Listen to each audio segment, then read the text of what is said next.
Okay. Hello, everybody. Welcome back.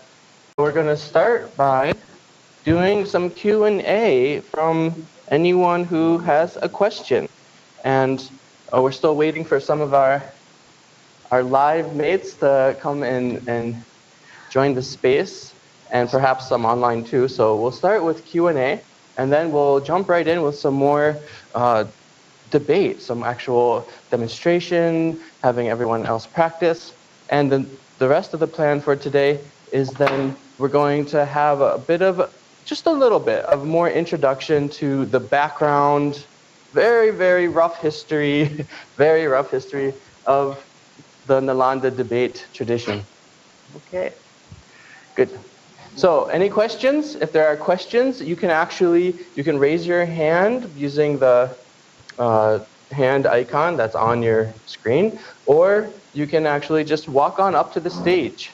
And once you're on the stage, then everyone in the temple will hear and see you. So if you want to ask a question, please just come onto the stage.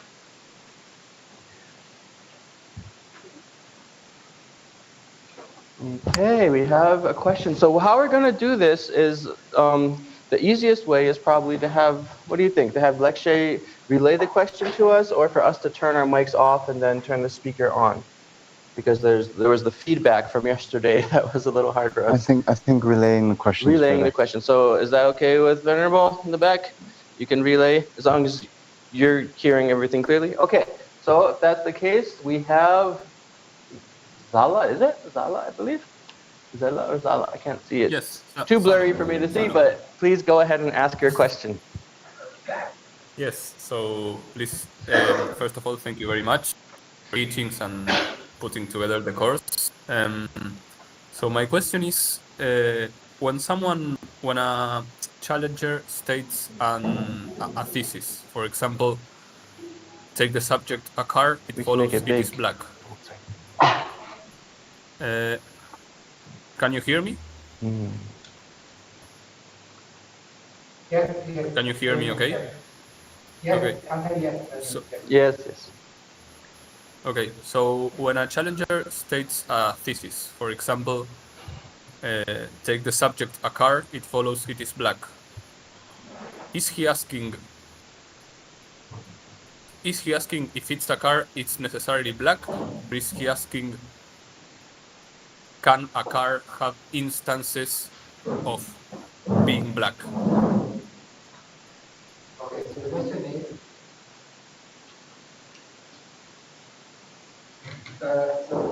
if we have a thesis, such as, for instance, take a subject car, if all of it is black, what does that really mean? So are we asking if it is a car, it is in black, or would it mean, for instance, if it is a car can have instances which is black? Well, neither exactly. We're asking, if you just convert it into colloquial speech, is a car black? Okay. Now, that might sound so unhelpful, or that might sound very unhelpful based on the doubt that's underlying the question. But the point is to see that how you then parse that and what the implications of that are, that's part of what we are going to discover as we debate. So what would be the implications of accepting that a car is black? Does it imply that if it's a car, it's necessarily black? Does it imply that some instances of cars are black? What does it then mean? So you have to continue to follow up on it. I mean, I could answer, there's a lot of ways we could answer that, but for now, that's my answer. Anything to add, Venerable? Yeah, so, we have to be very precise with our language, right? So if you want to ask, if it is a car, is it necessarily black? Then just ask that, right? That's why we have all these words. That's why we use language. So here you're putting forth the question as the challenger, right? Then you as a defender, you have the option whether to accept that or not, right? So, you know, are you going to accept that a car is black? Right? So, will someone here accept that? No? You will? Okay. So, take the subject car. It is black because?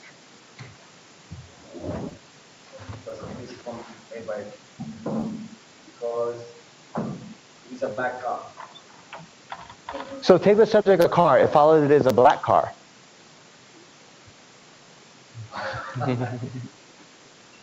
Okay, take the subject a man. It follows he's an Indian man. He speaks Hindi. Shh. Take the subject man. It follows he's an Indian man. Why? No, right? Okay. So, so take the subject car. It follows it's not a black car. Take the subject car. It follows it's an Indian car. Why? Okay. So it follows not an Indian car, but it follows it's a black car. Take the subject car. Sa, or we're finished. So take the subject strike. So- take the subject so car. this- It follows it's not a black car. So this is anyway. where we see that you can really go back and forth, and it takes some time. There's, you know, the real kind of in-depth logic texts that really, they're basically texts that go into the science of logic, what it really means to have a reason become a flawless reason, what it really means for knowledge to arise, what we call pramana, or knowledge. And then, sorry, there's something in the background that I got a little distracted by, sorry about that. And, okay, let's take a moment while we fix the camera. It's okay? Okay, very good, thank you.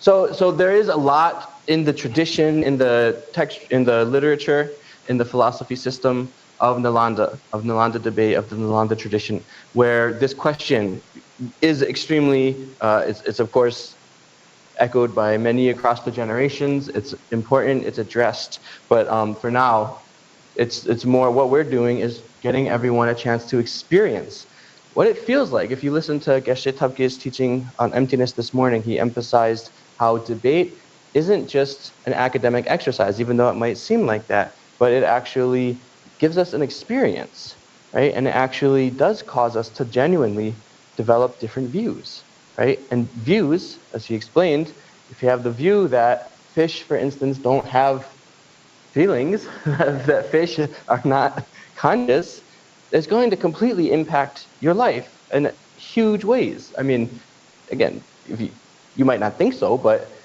just if you believe fish have feelings, you're not going to go fishing. If you believe they don't, you'll go fishing, right? Your life changes, right? So anyway, so this is the thing. You see how the view, as you hold one perspective, and then you question it, and then someone gives you a reason that causes you to question it, causes you to doubt it, then what happens in your mind. So that's what we're focusing on for now. But do keep that question in mind and continue studying. Right. But just so this point is not lost, right? So a question came up, oh, what kind of prior knowledge do we need? So my answer was, we need no prior knowledge. So all we're doing is we're taking the person's assertion and we're checking it for internal consistency. So our defender here made the statement that a car is black, okay? So then we try to push that assertion using, you know, similar structures, right? So if a car is black, if a car is a black car, then is a man an Indian man? Is a car an Indian car? And then, see, he already wasn't willing to accept those statements. So then you can pressure test the internal consistency of those three. If a car is a black car, but a car isn't an Indian car, right? Then we could follow up by saying, well, why is a car not an Indian car? And then you might say, because there are cars that are not Indian cars. Then I would use that same logical structure. Well, then it follows that a car is not a black car because there are cars that are not black cars, right? And then we use the internal logical consistency in that person's position, and we check that. Okay, good. Okay. So we'll get more into seeing how that works as we go through our first demonstration. So looks like everybody is here. Actually, the first thing, why don't we, now that everyone is here, why don't we just take a minute just to check in. Again, Geshe mentioned this morning how important our motivation is. So when we do some activity, any given activity, we can take a minute to make a conscious motivation to have this be of benefit in the long term, and not just for ourselves, but for all living beings. Okay. So if that is something that you feel inclined to do, of course, can't force you to develop a good motivation, but that is just if you think in terms of time, space, numbers of beings, numbers of living beings, that would be the vastest motivation, right? To be able to be of benefit for all time to all beings throughout all existence. So let's just take a moment, 1 minute, okay? So you can close your eyes, you can leave them opened, and then just think in that way, thinking that this activity, this class, this course, this debate is going to be of value, of benefit to all living beings.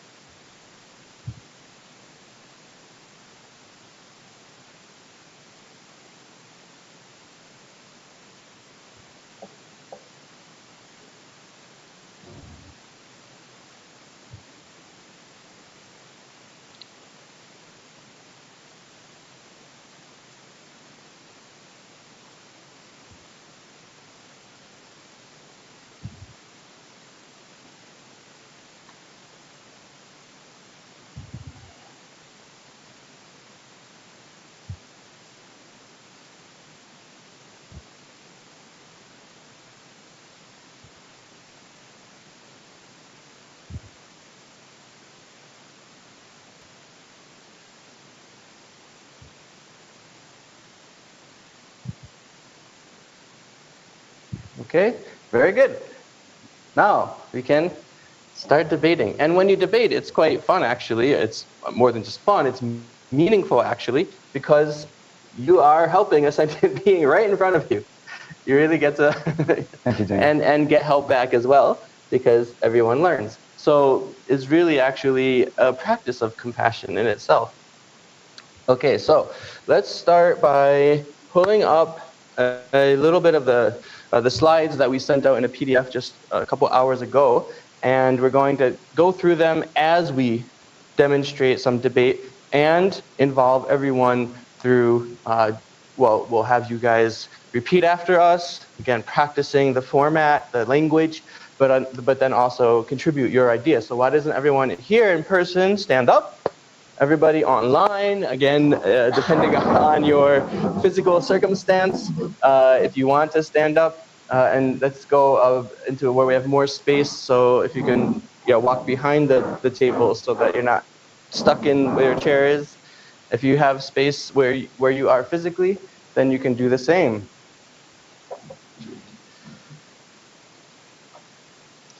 Okay, we'll start with a screen share. All right, flow of debate. Okay, so we're not telling you anything entirely new. You know, like we said yesterday at the end of that presentation, once you have the basic answers to give, the structures of the kinds of questions in a syllogism, those are the bare bones, the structure you need to be able to debate. But we're going to review it, and we're going to give a little bit more detail about how it really goes. So the flow, right? What's the flow of debate? Okay, so quickly going over, can you maybe read some of that or summarize it, Genma? Sure. So remember, we were talking yesterday about how there's two people in the debate. There's the challenger and the defender. So the challenger is, in other words, the questioner and making statements to the defender, who's the one giving the answers. And then remember, the defender had those 4 standard answers, which then he or she uses until you arrive at your kind of position, your main thesis. And then the challenger will, as we just were saying, kind of pressure test the internal logical consistency of the statements that the defender has made.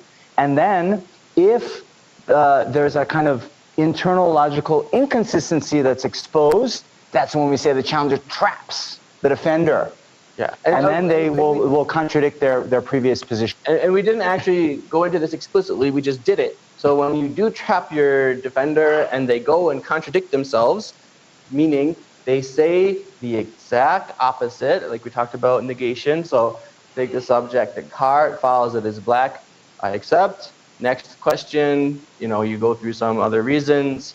5 minutes later, take the subject, the car, follows that it is not black, exact opposite, direct negation. I accept. If they say they accept that, they get a strike. So strike, you put your right hand down with your palm facing up, and then your left hand palm facing up as well. So the back of your hand, of your right hand, goes into your left. Okay. And then you could also say the Tibetan phrase, which is ta. So ta, some people like to say because it's got a nice punch to it, right? Oh, ta. So we say it just like that. Okay, so we'll do it. You'll see us doing it. And it's even though this is a practice where we're, again, helping each other, we start with a good motivation. We invoke wisdom by saying di. But when someone makes a mistake, it's kind of fun to just give a nice big strike. Right? There's something energizing about it. It's not out of meanness, okay, but it is part of the it's a part of the theatrical component of debate. It has many components, right? Okay, so now let us look at the primary responses. So let's go through again. What do we start with? A thesis. We start with a thesis. So that first line, I hope everyone can see, it's a little small. Debates typically, not always, typically begin with a pervasion. But once you have that pervasion, then they immediately move to a thesis statement, okay? A claim that can be accepted or questioned. So for instance, take the subject, Emmanuel Macron, follows he is French. It follows that he is French, okay? Thesis. So then we have our defender. They get to decide how they want to respond. So let's see, which, am I challenger? Are you challenger? I'll be defender because the chair is here. I'll sit. Okay. Okay. Okay, so we can all debate together, right? So let's do it together. How do we start? Okay, so take the subject, Emmanuel Macron. It follows that he is French. Okay, so what do? I look up there to remember what kinds of responses I can choose. Would you like a mala? This is called a mala, and we use it when we debate. We also use it when we recite mantras. We can move the chair if that's okay. Okay, thank you so much. Okay. Okay, so, well, what does it say? I can choose one of two things. Either I accept or why. Okay, what does it mean if I say I accept? It means I agree, I accept the thesis, I believe the thesis is true, I accept it. It's straightforward. Okay. What happens if I say why? What does that mean? Right, it means it has it's a double meaning, right? So in one sense, it's denying. So it's saying, no, I don't accept. On the other hand, it really is also asking why. What is the reason? Right? What's the reason? And then the third thing it's doing, which is just implicit, because you're denying that Emmanuel Macron is French, the thesis, then you're accepting what? You're also accepting something. What are you accepting? So what is the opposite? How would you phrase it in another thesis statement? Right. Emmanuel Macron is not French, or in the full form, take the subject, Emmanuel Macron. It follows he is not French. So then I've already accepted that by saying why to the first thesis. Okay. If he asks that again, let's just try it, and I say, take the subject, Emmanuel Macron. It follows that he is French. Okay, so I say why. Now if you ask the reverse or the negation, take the subject, Emmanuel Macron. It follows that he is not French. If I say why, again, immediately, right? I just contradicted myself the very second question of the debate, okay? Now what this shows is that what?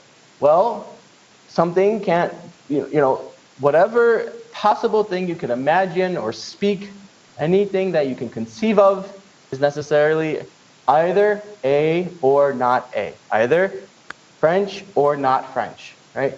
There can't be something which is both French and not French. It's just a logical impossibility. Okay? Is it, we have, yeah, we can take a question. Why don't you come on, could you come up front to do it? That'd be great. I'll move so you can, I'm not getting in the way. But if you have situations where it is not binary, Right. like for example, mercury, is it a liquid or not? Right. I forgot to give you the mic. There we go. That's the second part of it. So if you have a situation which is not binary Sure. and which is not, Oh, can you give your example? so example, let's say mercury, is it a liquid or is it not a liquid? Okay. And then how do you answer that question? Well, so So the question is about a situation, something like mercury, whether it's a liquid or not a liquid. Well, I mean, you would have to find a way to basically define liquid and then be able to see, well, does mercury fit that description or not? Maybe under certain conditions, but not others, right? So it would basically, the idea here is that just the very meaning of saying that something is not something, it knocks out the possibility of being it. If you say it's not liquid, not a liquid, you can't also be a liquid. You just said it's not a liquid, right? So there is nothing like that is both a liquid and not a liquid. So even mercury. So we would say probably what? Well, it's a solid at it's a liquid at room temperature and a solid at whatever when it becomes a solid. Right.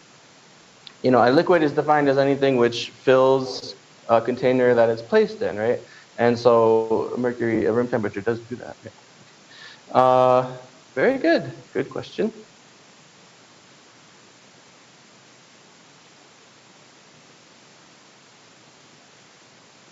Debate moving. I'll need to say why. So why doesn't everybody together do the same thesis question about Emmanuel Macron? Everyone.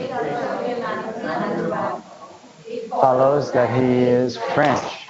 Okay, I accept. Okay, so that's clear. I accepted that one.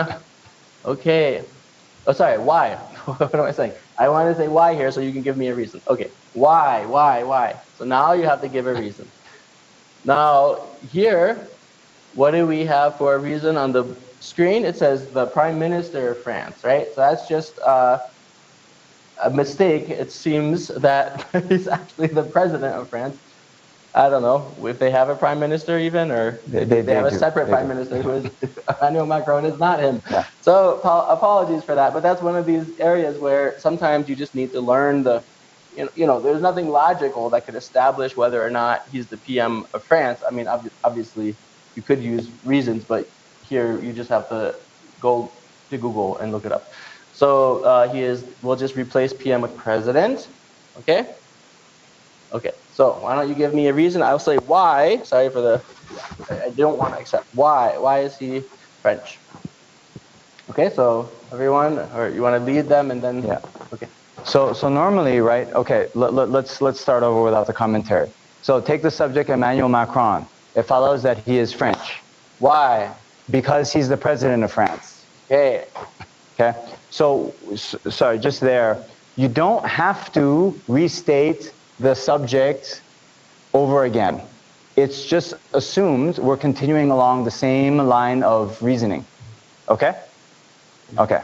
So, because he's the president of France. Okay. Everyone together? Everyone practice yeah. So let's start with the thesis. Take the subject.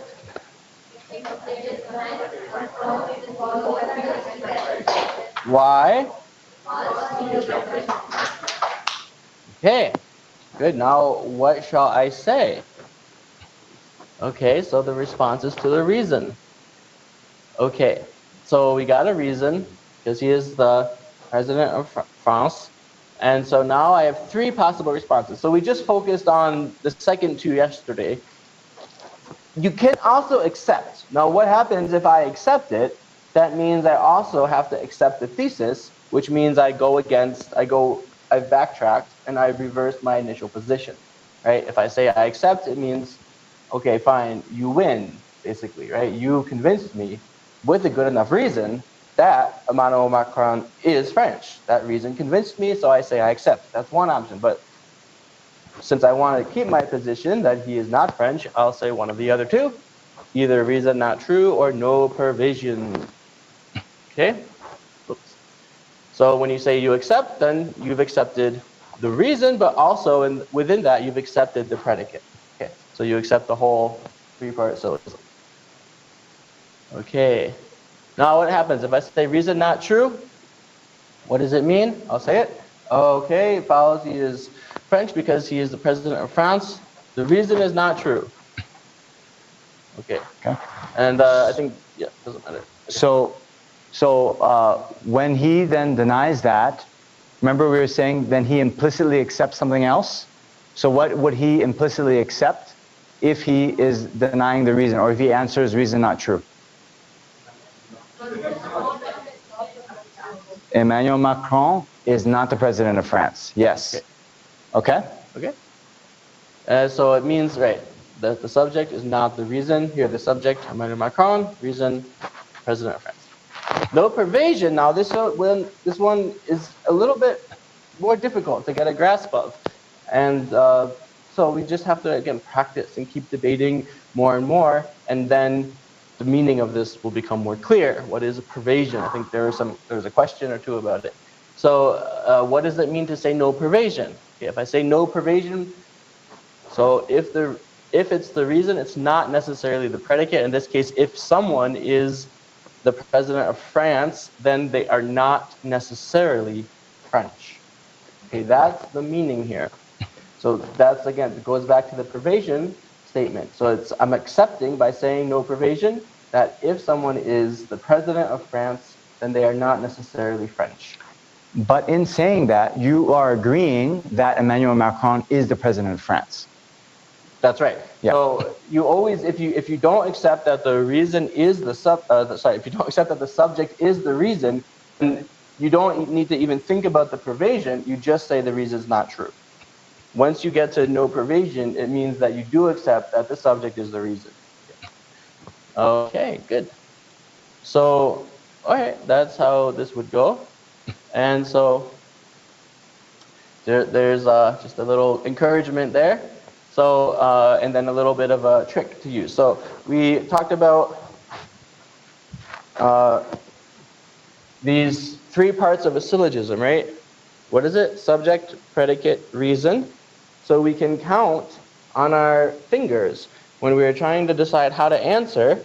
So if they say take the subject Emmanuel Macron, it follows he's French, okay? And I say why? Because he is the president of France. Then we can, maybe we give a different reason that's maybe more difficult. Because his parents are French. How about that? Because his parents are French, okay?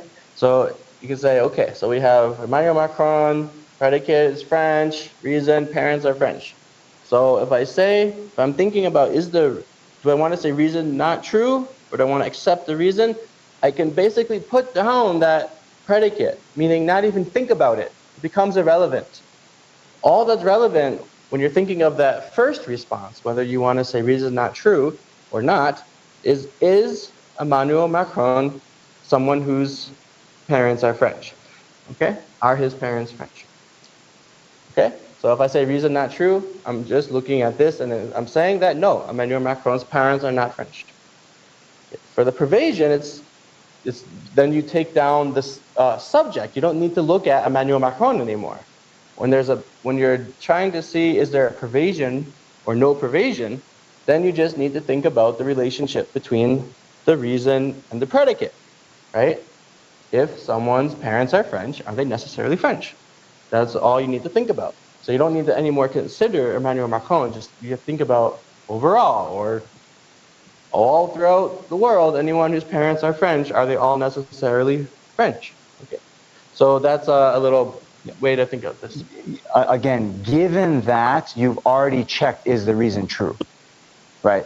Yeah. In Right. that case, when So, you move on. because for example, if you said, take the subject Emmanuel Macron, it follows that he is French because he's the president of the United States. Okay. If you just, weren't paying attention to the first part and you followed that last part very literally and just said, I'm not going to look at the subject. If someone is the president of the United States, are they necessarily French? You could say, oh, I should say no provision there. But that would be a mistake, because you would then be implicitly or explicitly accepting that Emmanuel Macron is the president of the United States. Right. So You got it? start thinking, is the reason true of the subject? If yes, then you move on to thinking, is there a provision or not? Okay. Good. Okay. So let's see, shall we do a little more demonstration, or do you want to have them just break out and do some practice now? Yeah. We're gonna do like a whole more, like a full-on. Does anyone want to see just a more a longer demonstration of a debate? Not very long, but it's like 10 minutes or so. Okay. Do you want to? Anything complicated on those consciousness and those kind of topics? Do you want to use the topics in the workbook? Yeah, of course. Yeah, we can. So let's pick something. Why don't you look at the workbook and pick out something that would work, that you would be interested to hear about. So there's things about, does a tree have life, right? Is an emotion, like, is compassion an emotion? Is it an adaptive trait or a maladaptive trait? So we have many different whole. Is the Dalai Lama, well, Buddha, I think it says, yes, because he knows emptiness. That would be a good one. That's not too advanced, right? You guys it seems like everyone knows enough. You want to do that one?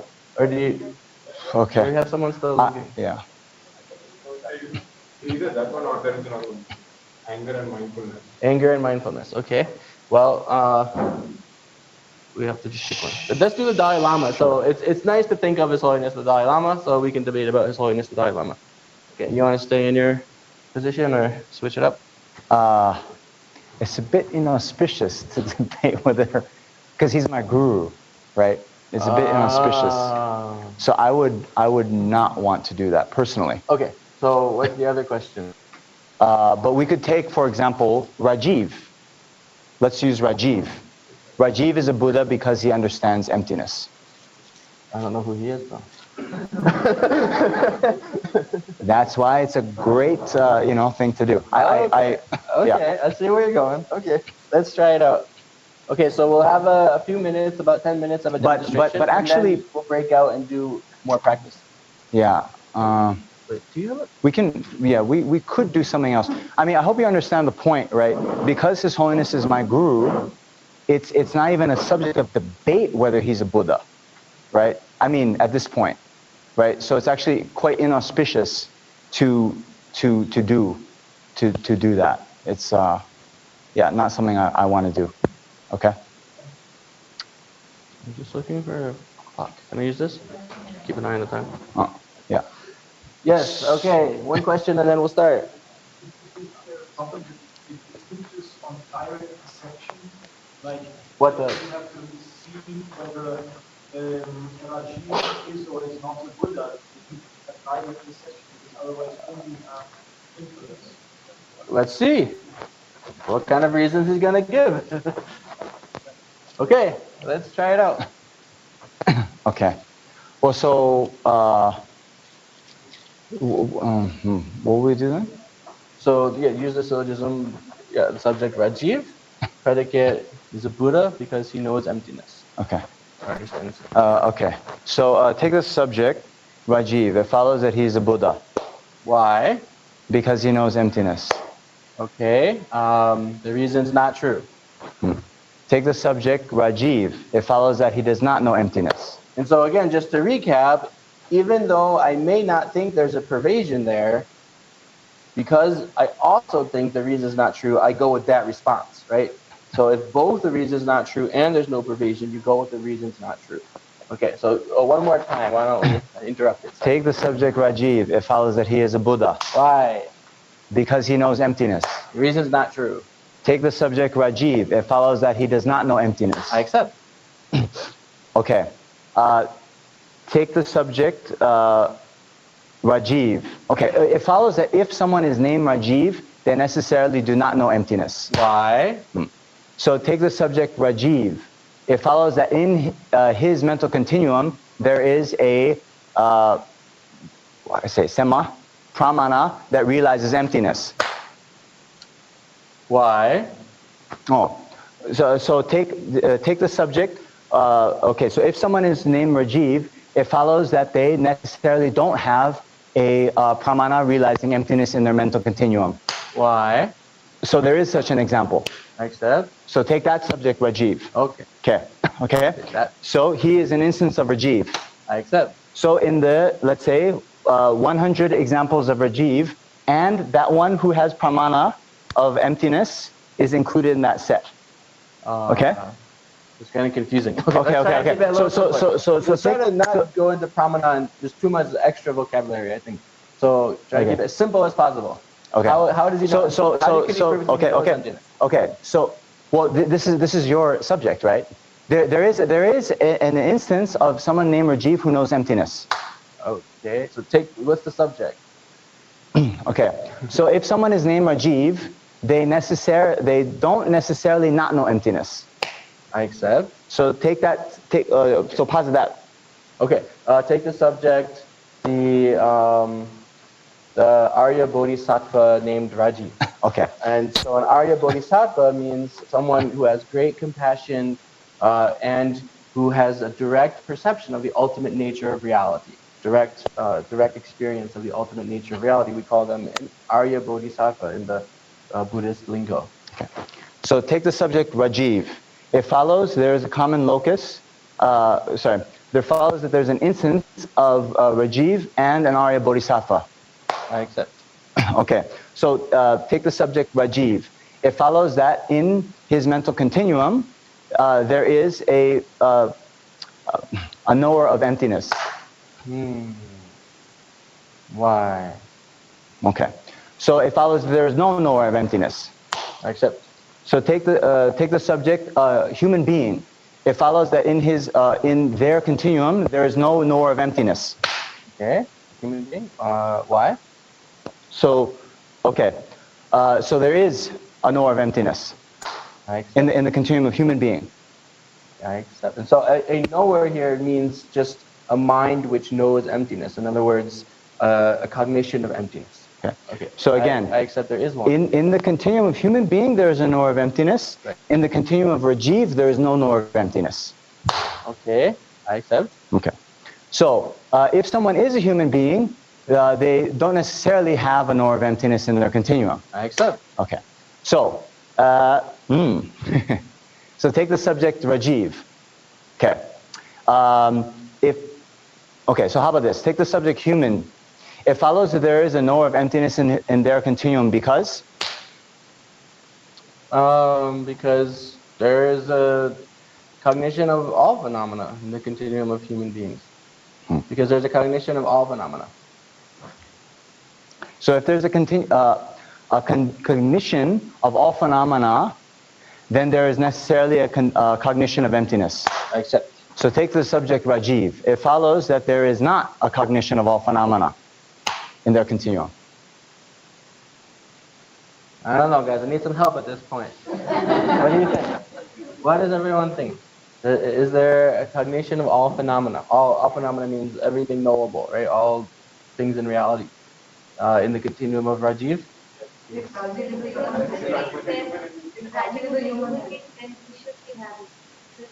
Well, what about me?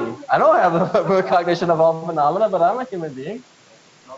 There's no pervasion that if someone's a human being, well, I guess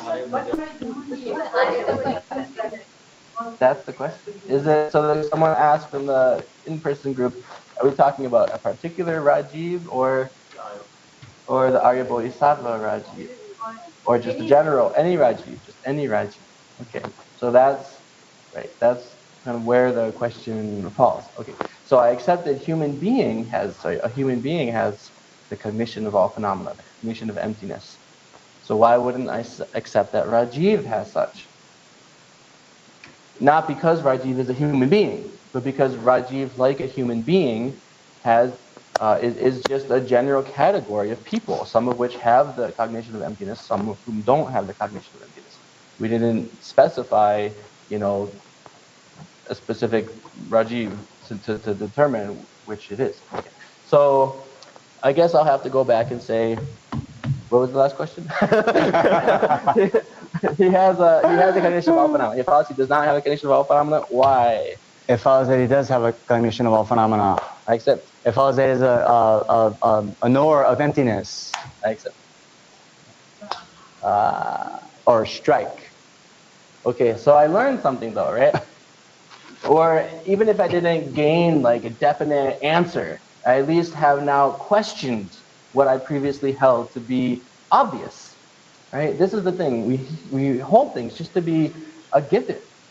And then when someone takes us through that kind of debate, it might not have convinced me completely to accept Venerable Namjong's view or his position, but at least now I've questioned mine way beyond what I ever would have left to my own terms, my own devices.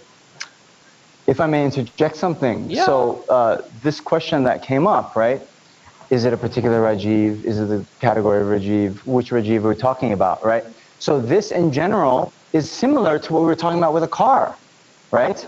So oftentimes these debates at the beginning, we're going to be kind of asking if we can make any valid generalization about the category, right? So when we just said human being, we weren't necessarily talking about a particular human being. It's more like a category.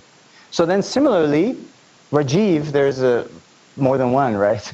I know of several, right? So then if there is this category that contains instances of people who know and don't know, right? What do we say about the category? If there's instances of cars, some are black and some are not black, what do we say about the category, right? So sometimes the debates are going to, sort of, the fulcrum is going to be that point. And this is oftentimes the beginning. So this is something you need to, investigate and then see.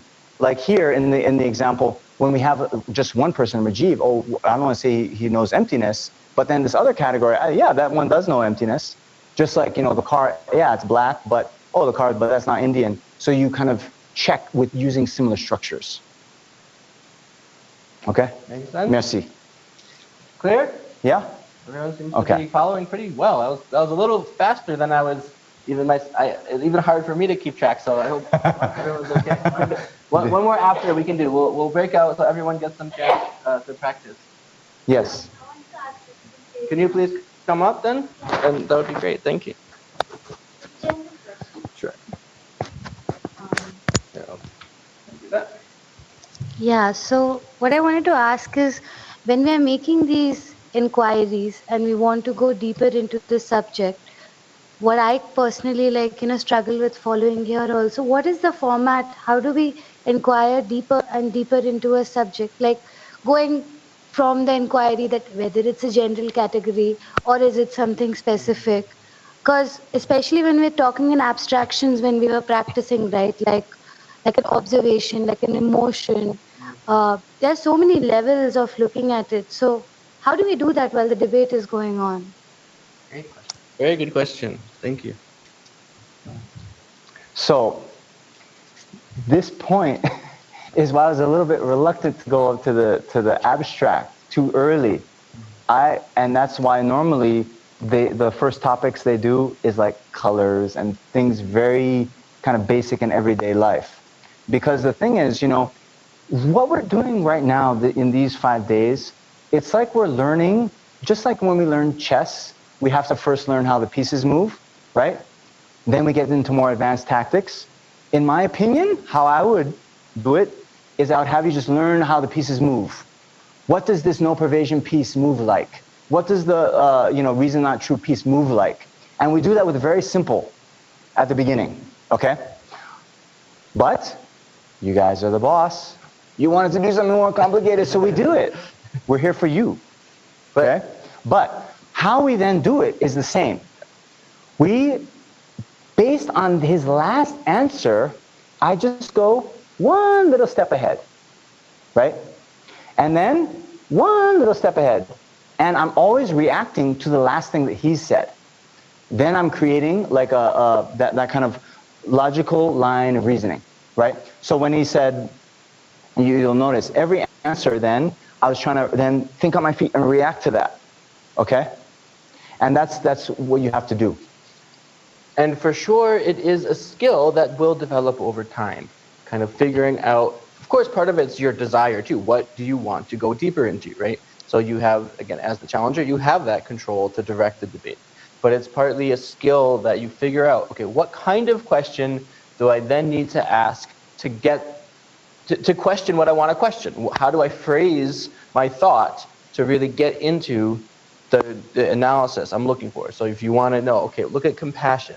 Is it an emotion? Is it a cognition? Is it an adaptive trait? Is it a maladaptive trait? Well, where do you start? So that's a skill that you'll develop. And one thing that we do often do is define things. So we'll ask a defender to define something like an observation or a cognition. And so that way, then we can at least have some place to start, and then we check and see, okay, what fits into that, what fits that definition, what counts as a cognition, what doesn't count as a cognition. So that's the one common way is to define things. I'm getting a signal that I don't understand. A question? No, Okay. we have a question online. Yeah, go ahead. Thank you. So, is compassion an emotion? Is compassion an emotion? Well, that's the debate question. Yeah, so that's a debate question. Even in, so let me put it. I'll answer it this way, and please add anything if you have more. So His Holiness the Dalai Lama, who, well, we're going to go under the assumption he is a Buddha for now.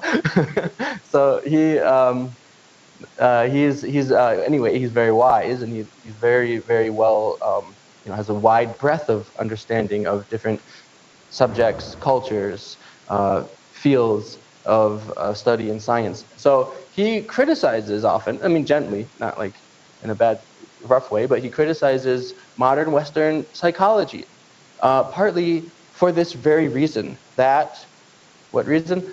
There's not really a clear understanding and a commonly held understanding of what emotion means. Even though we use the word constantly in colloquial speech, we use even professional researchers and psychologists use the word constantly, there is not actually a clear and broadly accepted definition of an emotion. So I don't have an answer for you right now. Yeah. Okay, question 2, and then we'll break up into the last question before we break up. Just this is my way of doing things too. I know you guys are trying to inquire, and I know you have, you're doing it in good faith. But for me, rather than thinking about whether compassion is an emotion, I ask myself, are my actions being directed by compassion? Is there compassion within me right now? How can I increase that, right? So whether we call it emotion or blah, blah, blah, blah, blah, the fact of the matter is, is it inside me, Right. And so this is why, again, the definitions are important, and so maybe not to determine whether it's emotion or not, but just to understand what is compassion. What is compassion? What does it mean? Right? So before we can meditate on compassion, we actually have to understand how could you meditate? How can you transform your mind into something without knowing what that thing is, right? So we want to meditate on compassion means to transform your mind into compassion. So how do you do that without knowing what compassion is? Right. Okay, final question before a breakout session. Yeah, so in a few places, the workbook, it encourages going fast. Yes. What is the value of going fast? What is the value of going fast? Time is money. Right. No. So part of it is, right, this is a mental training, right? So of course, we're trying to develop this kind of flow state where it's just coming very, very naturally, right?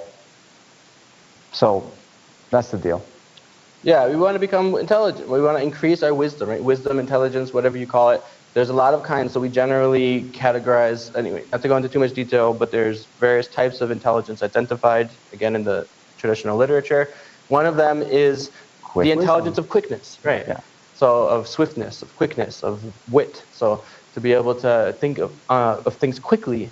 And again, you can actually pretty easily see how this is of value in terms of just like being a good and happy human being, right? If you can think quickly, then not only can you like problem solve real time and for real world situations better, but when you're dealing with some emotional situation where you have some internal thing that's not so nice going on, the quicker your mind is, the quicker you can address it, right? And apply what we call an antidote, right? You can apply an antidote in your own mind. Good question, good answer. And let's go on to do some more drills. So we have, can I ask actually, where has everyone gotten to so far in the workbook? So you've gotten to 8, which means that's basically going through, then you have the 3, full syllogism, the 3-part syllogism, and those are drills. So why don't we just move into 9, and then we'll do that for this just about 15 minutes we'll take. We still have, how much time? It's 4:50. 4:50. So 15 minutes is perfect, yeah. So we'll do this for 15 minutes, okay, then we'll regroup and we'll go through a little bit more, just a rough overview of some more background or like historical context, okay? So let's do 15 minutes. So everyone online, please break out into find a pair, a partner, and get into pairs in a little black circle outside, and then go into the next drill. So again, if you haven't gotten to drill, wherever you've gotten, you start with that worksheet. And everyone here, do the same. Please find a partner, and we will regroup in 15 minutes. Thank you. And again, just a note, if you feel like, okay, I got this, I want to start really debating, pick one of those questions from the worksheet and then do like we did and try and find a reason to support, to try to keep the debate moving, if you're up for that. Merci. Javier? Okay.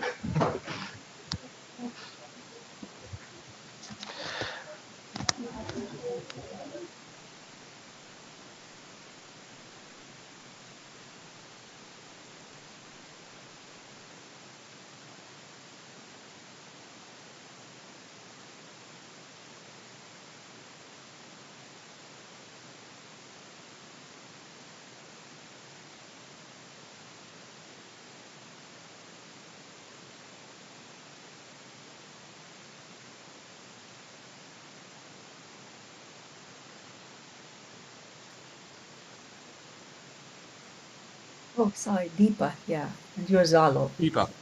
Okay, right. Yes, actually my name is Gonzalo, but that's how people call me. Okay. I don't know. I'm only through the end of worksheet 6. Where are you? Okay, we can start there. I got to sheet 8. Okay. You got to worksheet 8. But Okay. I got to worksheet 8. We could do worksheet 6 if you want, or we could start with worksheet 9. I mean, whatever you think is good for you. I mean, I finished worksheet 6. Let me see let me see if it's possible for me to. I'm going to read the instructions for 7 and 8 and see if I can skip to something, so you're not. Okay. So you're not repeating something that.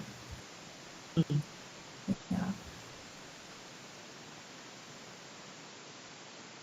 So in worksheet 7, you have to concentrate in the reason. Okay. Like if the reason is true or if the reason is not true. If you want, we can do that. I think. And then in worksheet 8, one has to concentrate in deprivation. Okay. Do you think that we could do maybe 4 from worksheet 7 and 4 from worksheet 8, and then? Of course. Yeah, okay. Would you like to challenge or would you like to defend? Maybe I should defend. Then. Okay. Let me defend. Okay. Yeah. Sure. So I start with worksheet 7. Okay. So now you have to concentrate in the reason. You have to concentrate in the subject and in the reason, not in the predicates. Okay. Okay. And you have to answer reason true or reason not true. Okay. Okay, so I start. Mm-hmm. Take the subject flower, it follows it is a plant because it is matter. Oh, sorry. Reason true. Yes. Great. Take the subject tree, it follows it is life because it is carbon-based life. Reason true. Take the subject cactus, it follows it is life because it reproduces. Reason true. Take the subject Germany, it follows it is Europe because it is a nation. Reason true. Okay. Take the subject the color red, it follows it is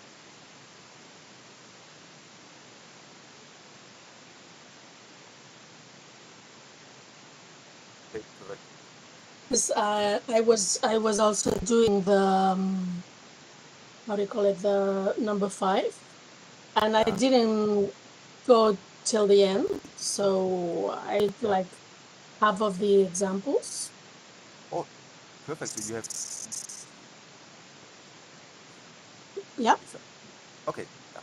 Little interruption. Huh? Shall we continue with worksheet 5 at the beginning, maybe? Yeah. Okay, fine. Okay. What would you like? Let me find it. Okay, I can be challenger and then we switch. Okay, that's fine. Number 5. Just a sec, I'm trying to find the beginning of 5. Yes. Number 13. Yeah, good. Yeah. Okay. Take the subject, the Eiffel Tower. It follows that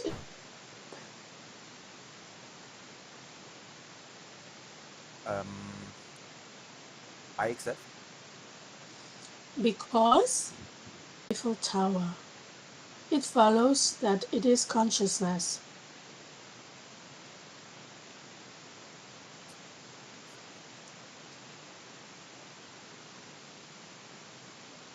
I accept. Because Take the subject visual perception of the Eiffel Tower. It follows that it is consciousness because it is clear and aware. And is it a form correct? I answer? Or can I Yes. also... Yeah, it's not a... Okay. But I can Yes. also shorten the answer, or do I always have to... If you don't agree, then you would say why. Yeah. But I always start with the subject, so take the subject. And Yeah, it follows. Okay. Alright. I think let me I don't have the textbook nearby.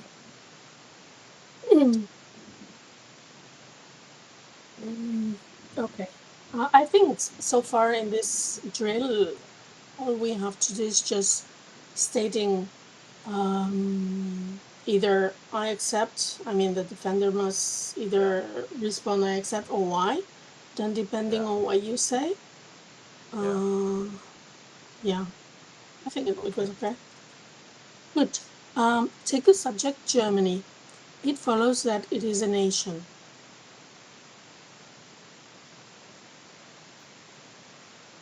Why?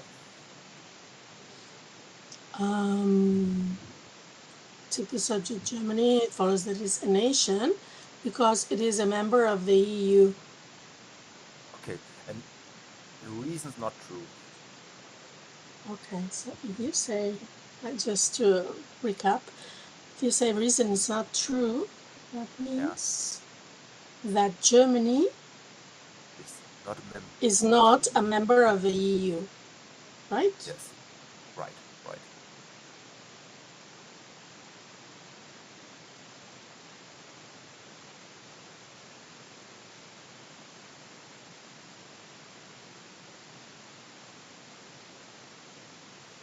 Okay.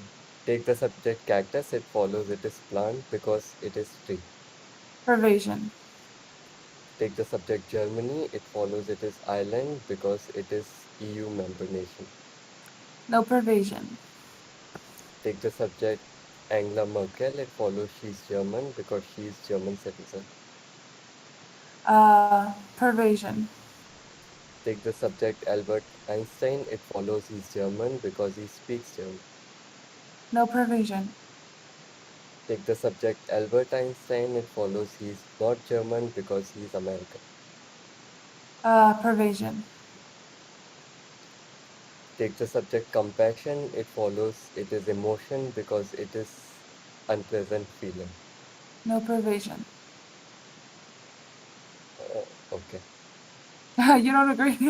No, I'm just like processing it. Okay, I'm not sure. Let's move on.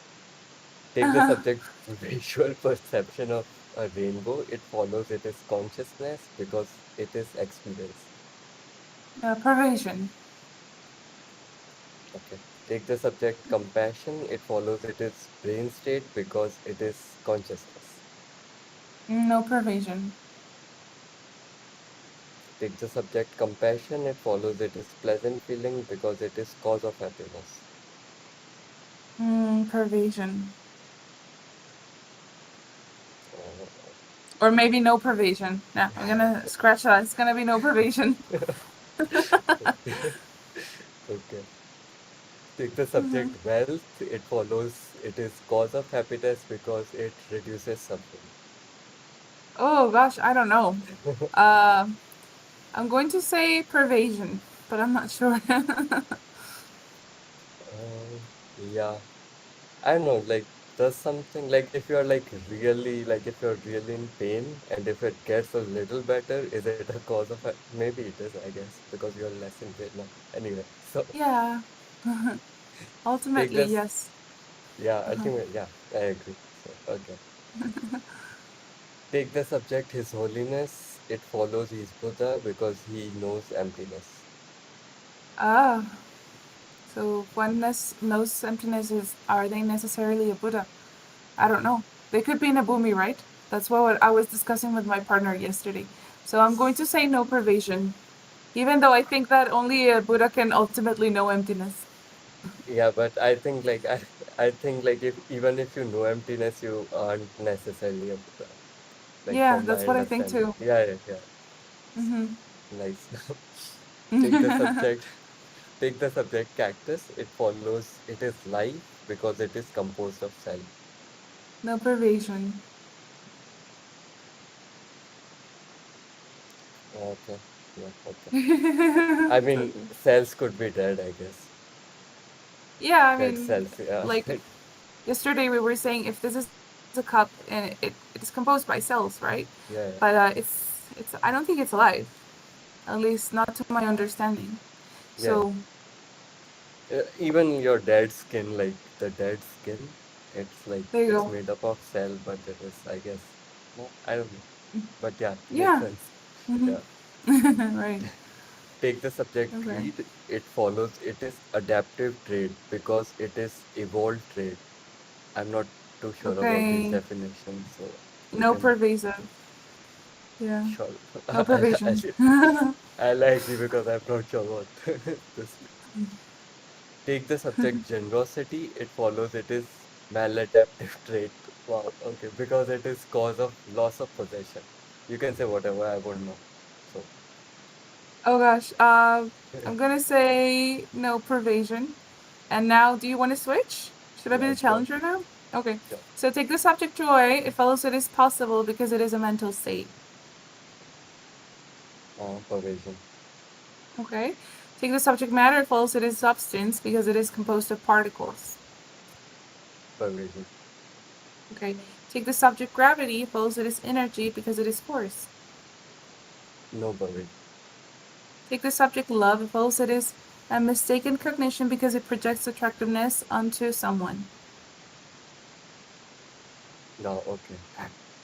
Yeah. What do you think? Pervasion or no pervasion? Pervasion. I think I'll go Okay. with pervasion. Okay. So take the subject, the color of a rainbow. It follows it is tangible because it is matter. Pervasion. Okay. Take this subject an electron. It follows it has definite position because it has definite shape. No, Pavel. Take the subject mind. It follows it is clear and aware because it is produced in the form of whatever object it encounters. Pavel. Okay. Take the subject consciousness. It follows it is a mystery because it is difficult to know.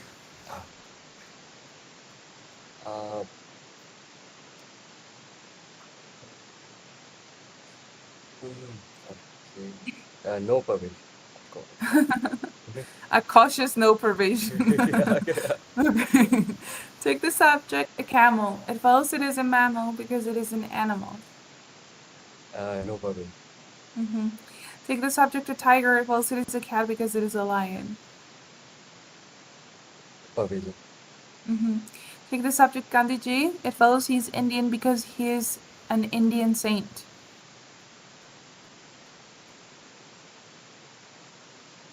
No, Pavel. Okay. Can I ask why though? I'm kind of curious. I mean, if someone is an Indian saint, he teaches Indian and he knows about Indian, so we'll call him an Indian saint. But maybe he's living somewhere else. So. Oh, so if you're Indian but you don't live in India, you're not Indian. Yeah. So let's say there's an Indian saint who's living in Canada and has an Canadian citizenship. How would you like? Is he an Indian? I don't know. Yeah, to me, you would be of the citizenship that you have legally, but also your descent, and also where you were born. So, but I have encountered this debate several times of citizenship and nationality. Yeah. Yeah, a lot of sorry, people Mike. who. Sorry. Yeah, I was about to say the same. That a lot of people who live like expats who live in different countries, but they still feel like, okay, I'm an Indian even if I'm living in somewhere else. And some people, they're just, okay, I'm Canadian because they have a Canadian citizen. I don't know. So. But in the case of Gandhiji, never mind. Okay. We're not talking about the subject. Exactly. Yeah. Yeah, but otherwise, it would be like, he is an Indian saint. Although some people would argue if he's a saint or not, but anyway. Okay. So take the subject happiness. If else it is possible because it is impermanent. Impossible, sorry. Else it is impossible because it is impermanent. Provision, I guess. Provision? Yes, I'm going for Okay. Oh my so god, take is this. happiness Yeah, sorry. Yeah, sorry. Take the subject a cancer cell. If else it is life because it reproduces. Provision. Okay. Take the subject desire for procreation. It follows it is a motivator of all human action because it is a driver of evolution. No problem. Okay. Take the subject life. It follows it is a wave because it is a particle. I'm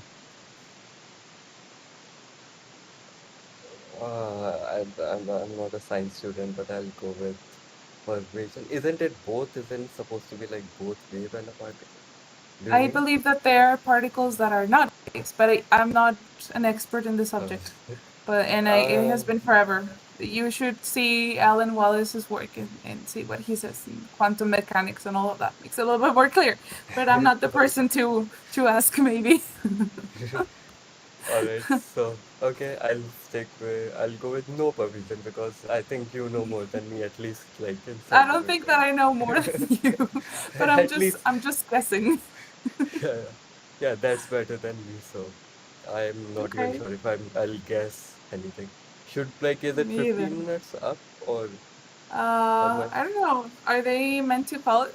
I mean, we still have like 20 more minutes in the session before we have a break. But I think is our time done? I think we have to go back into. I think he's just announcing. Yeah, they're about to give us the. Yeah. Hello, everyone. When you're done debating, please come back to the lecture hall and we continue with questions. Thank you.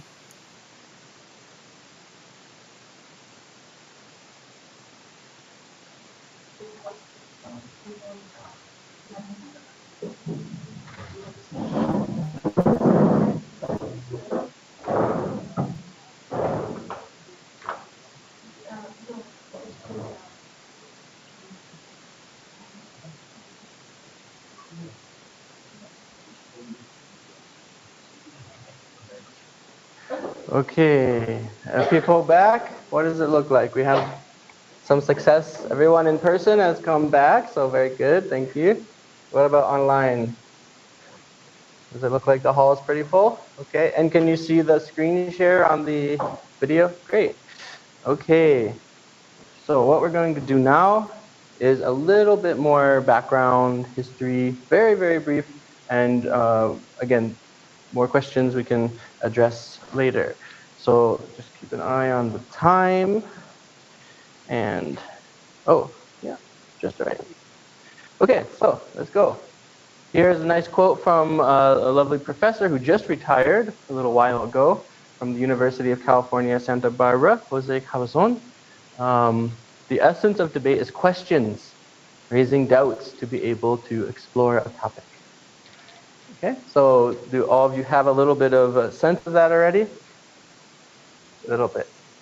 Okay, some people more, but some people a little bit. Good. Which, by the way, is why I said you don't need any prior knowledge, right, to answer questions or to ask questions about something, right? So, no worries. You'll be equipped to ask questions in a more stylized and formal way through, what we're learning over the next 5 days. But it's something you already are doing. Okay? And that said, it is also, even though that's true, it is also a powerful tool for learning when you are actually just trying to learn a subject that has answers, that has answered questions where there's already a presentation of the material that you can just learn, meaning read and memorize, then it helps you to learn it, right? Because memorizing isn't really that deep a level of learning, right? Just repeating what someone else told you or what you read. So this is why we can learn something like any subject matter, history, science, mathematics, language, and we can then debate it for deeper understanding. So Nalanda debate, okay? It's from ancient India. From ancient India, we don't know exactly how they actually debated in India, in the sense that did they use this kind of format? It seems more likely not, right? They certainly have the basic structure of logic is in the texts, right, in the textual tradition. But in terms of what was actually done by philosophers, by Buddhists, both internally as well as between Buddhist and non-Buddhist parties who have often had very rich debates, then the question is, how did they really debate? We don't know. Okay. But the Buddhists, so we start with the most famous character that we start with is Dignaga, around 5th, 6th century, dates uncertain. And then from Dignaga, we have his disciple Dharmakirti, okay? Dharmakirti, he's written a commentary on Dignaga's text. Dignaga's text is called the Pramana Samuccaya. Dharmakirti's text is called, the 7 texts on reasoning. The primary of those is the Pramana Vartika Karika. And so the Nalanda debate then is called the Nalanda debate. This is using, again, the terminology of His Holiness the Dalai Lama. So not common, actually. It's like in the academic world, it's not commonly referred to as this. But His Holiness the Dalai Lama has coined that phrasing to refer to the Tibetan academic Buddhist tradition overall as the Nalanda tradition. And so therefore, this kind of debate is Nalanda debate. Okay? And that's because Nalanda University, whose ruins are pictured here. And that's in Bihar. So if any of you have a chance to go, for instance, if you're visiting Bodh Gaya, then it's just a couple hours away. Please do also go and visit the ruins of Nalanda, very special place. Okay, next, so in the 11th century is when this formal practice that we have with this specific structure of these 2 responses to a thesis, 2 responses to a reason, the pervasion, no pervasion, okay, that was formed by Chapacheki Senge in the 11th century, a Tibetan scholar, okay, Sangpu Monastery, okay, and then and now it's throughout the Tibetan and Himalayan region more broadly, and now also here in Karnataka, right, here in India, back to its home, being restored. Okay, I'm gonna share this one. Sure. So one modern Indian scholar, Bimal Krishna Matilal, He wrote this book, Character of Logic in India, and then talking about the kind of good, bad, and the ugly. You guys know that phrase? So it's from a Western, I think Clint Eastwood. Anyway, so the good, right? This is talking about, you know, how we can use. So anything, this is why the motivation was so much emphasized, right? So if our motivation is a good one, to learn new information, we can use debate for that. That's good. Otherwise, you know, just forgetting about like learning, but we just want to win, forget about the truth, then it's not so good, right? We don't want to win just at any cost, right? And then the ugly, to crush the opponent. Come on, you know, we you know, we're not politicians. We don't we don't need to do that. Yeah, right.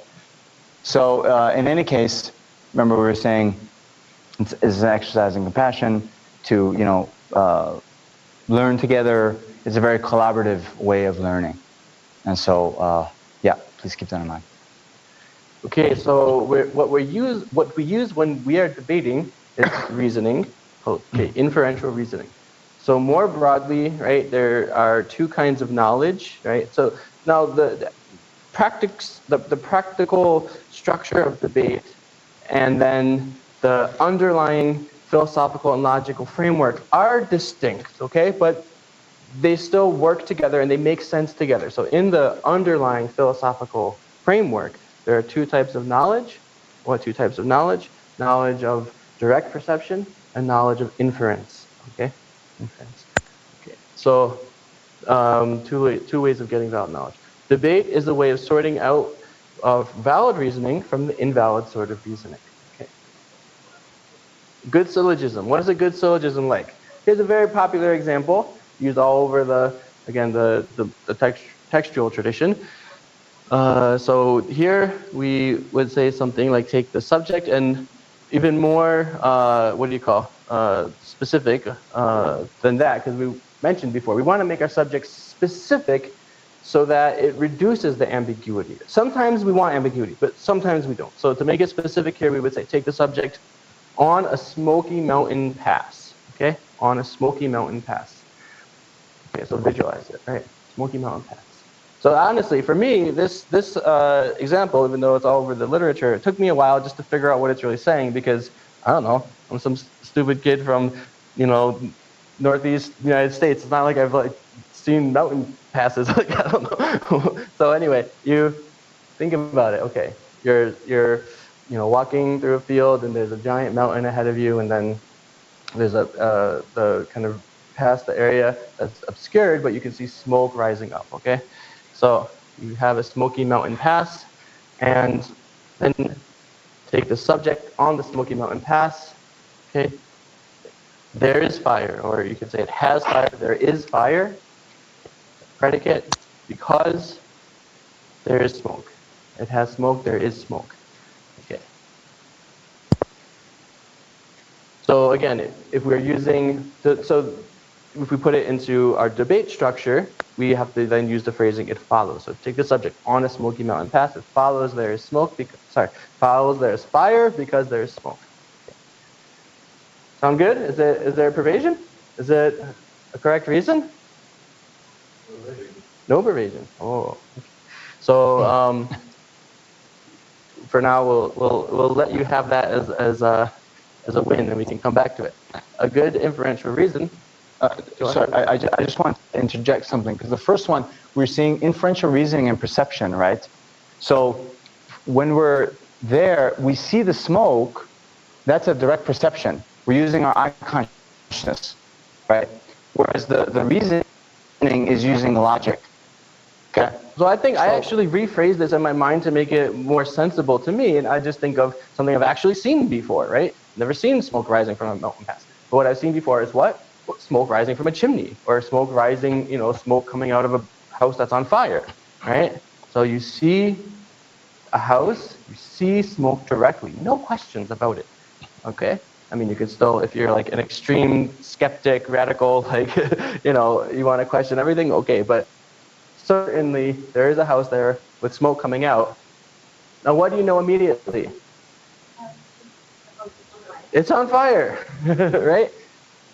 Well, it depends where you see the smoke, but right, if you just see billowing smoke, right, you know it's on fire. Why?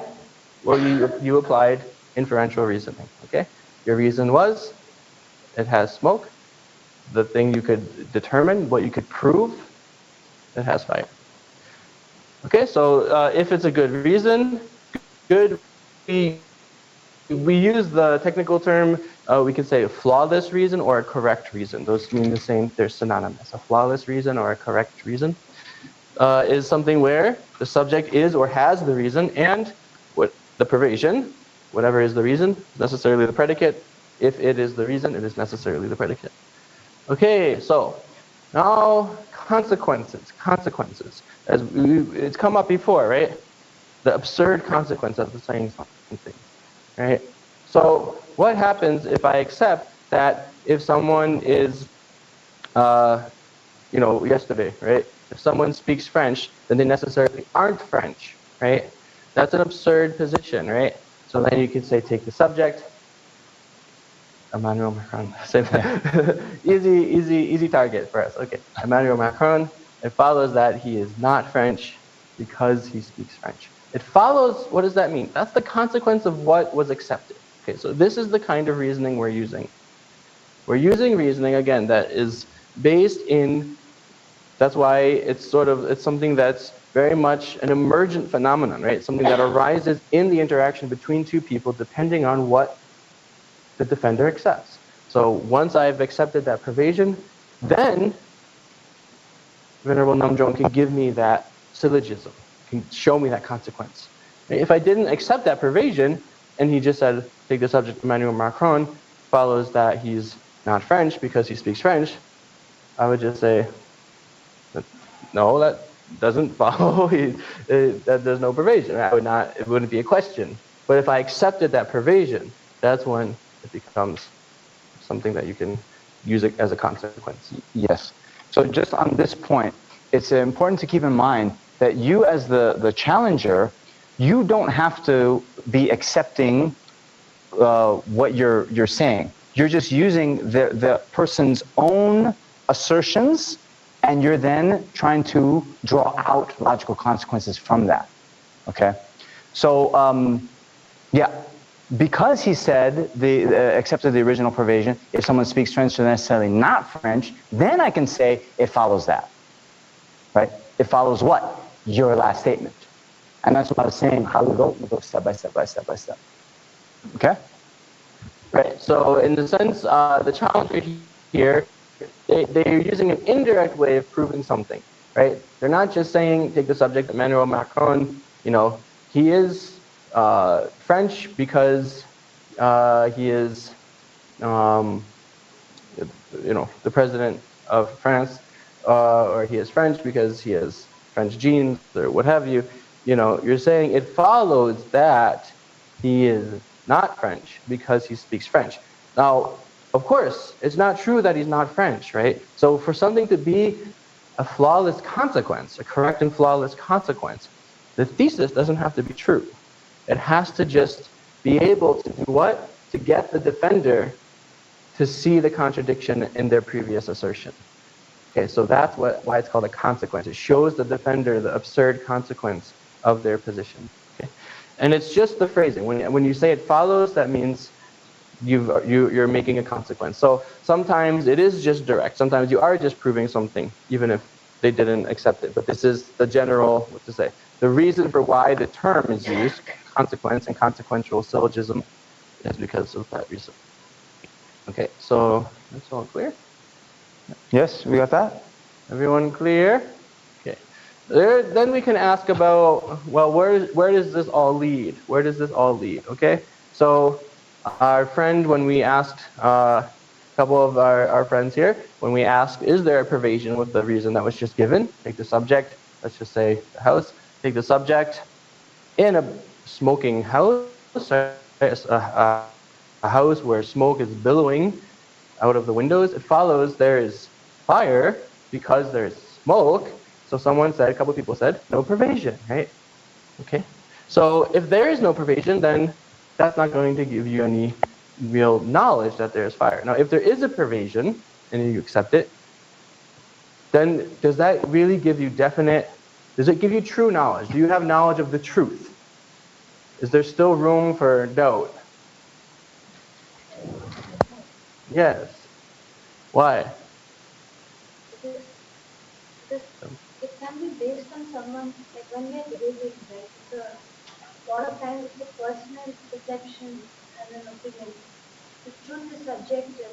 Okay. So what is certain? Right. So the question comes to, does there exist truth, right? So someone mentioned truth is subjective. So they're stating maybe their perception, but really, right, what is truth? So that's an important question. Now in our culture and our kind of, even without having studied philosophy or, even without having studied philosophy, it's just kind of baked into our mindset somehow through culture that, truth is subjective. That's right, something that we just, for some reason, believe. I don't know why exactly, but but that is certainly something to be explored. So again, we're not making any definitive statements here. We're just making the point that when you're debating, it is contextual. So you're going based on what your partner, your debate partner, has accepted.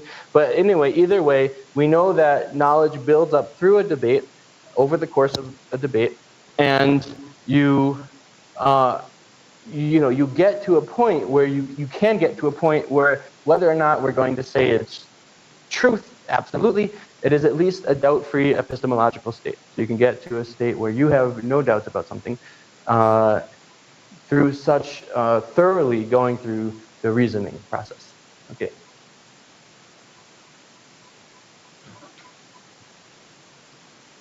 Right.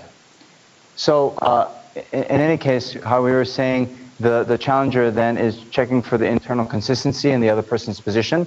When they uncover something and make their opponent, in this case, contradict a previous position, then we get the strike, the sa, whatever, and then they will then kind of continue on with the debate. Okay, so the final point we'll make, in debate, everyone wins, right? Because you learn something new. And at least you started with generating our motivation at the outset. At least what we're doing is we're taking time out of our lives to really devote to uncovering more knowledge, right? To understanding our world better, ultimately for the ultimate good of all humanity. So this is all beyond humanity, all universe entity.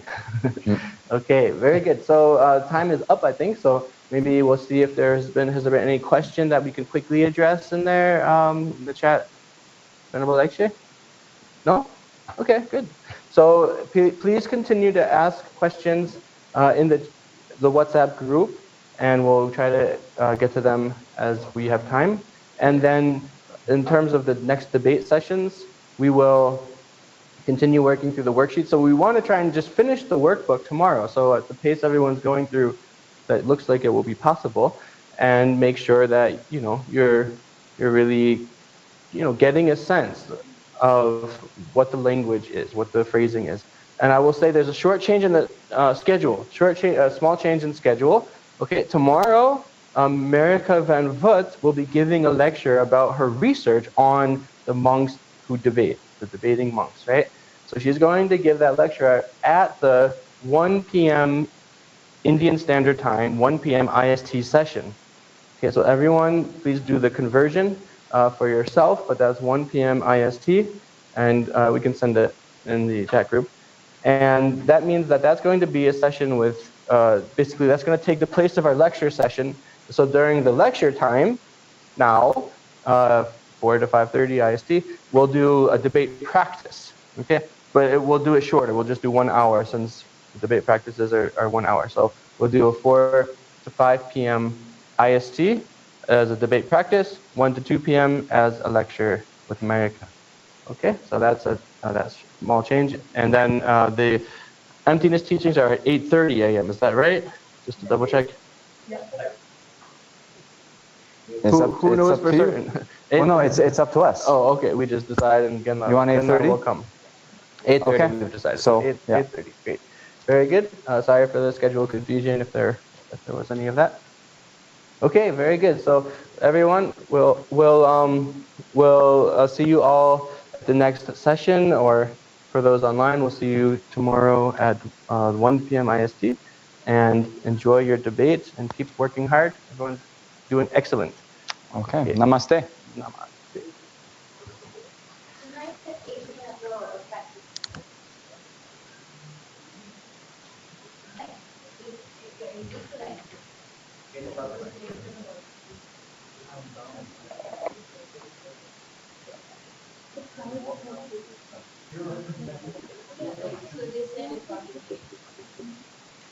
You know something? Follow your stomach, always moving your mind.